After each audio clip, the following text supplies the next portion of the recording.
What's up, everybody? Welcome back to another exciting and fun-filled episode of Talk Wrestling here on NoDQ.com and, of course, YouTube.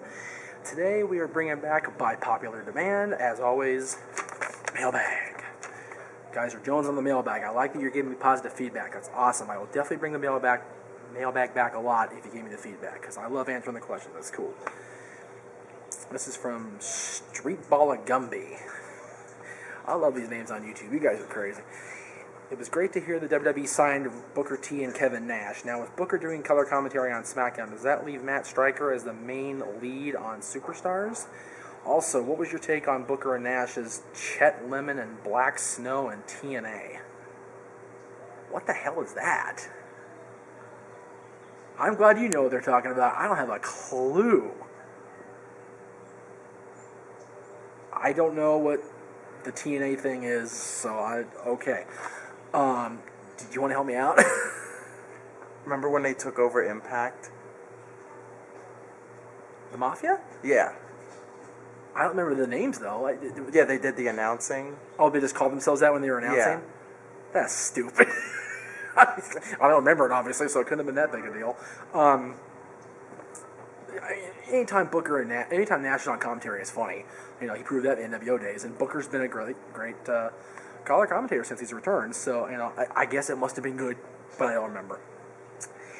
As far as Matt Striker being kind of asked out of the job there, yeah, I like Matt Striker as a color commentator. I liked having him around. I liked, you know, he had a great insights. You know, he had enough of a heel tendency where he was like a great classic color commentator. He'd provide the foil to the babyface play-by-play guy, Josh Matthews, or, you know, whatever Michael Cole is. He's a decent play-by-play announcer. It's just, you know, he's just an idiot.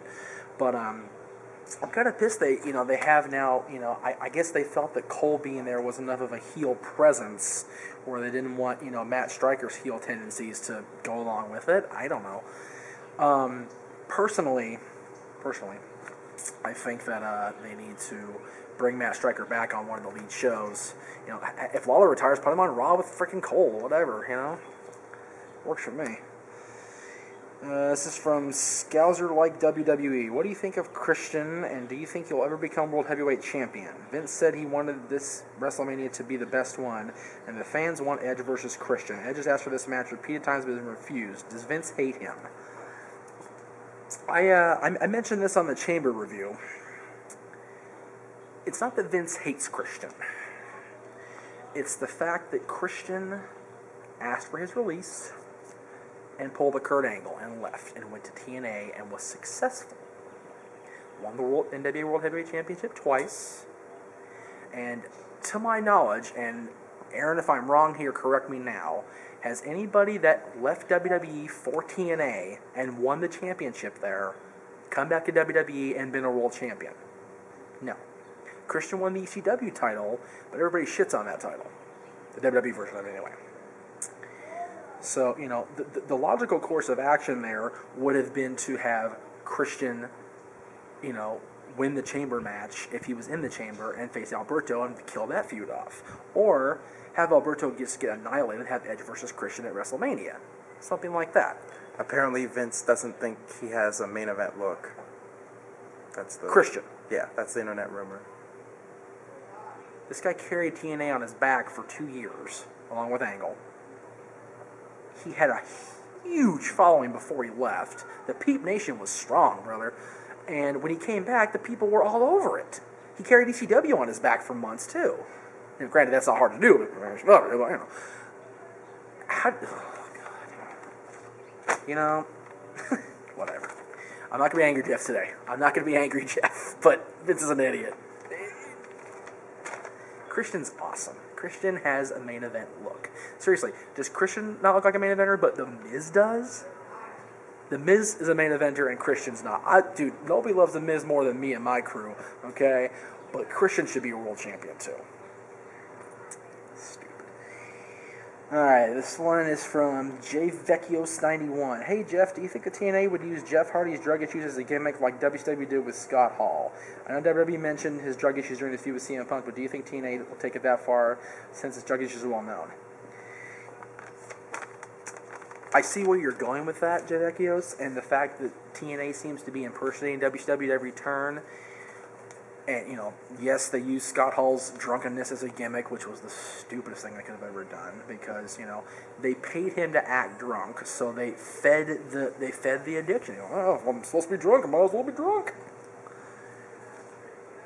Jeff is regretful of what he has done. He's shown that. Regardless of his character in TNA now, Jeff regrets his past as far as the drug issues. Okay? And for TNA to want to exploit that, which they won't, because Dixie's smarter than that, despite what people think, and Hulk and Eric are smarter than that, despite what people think.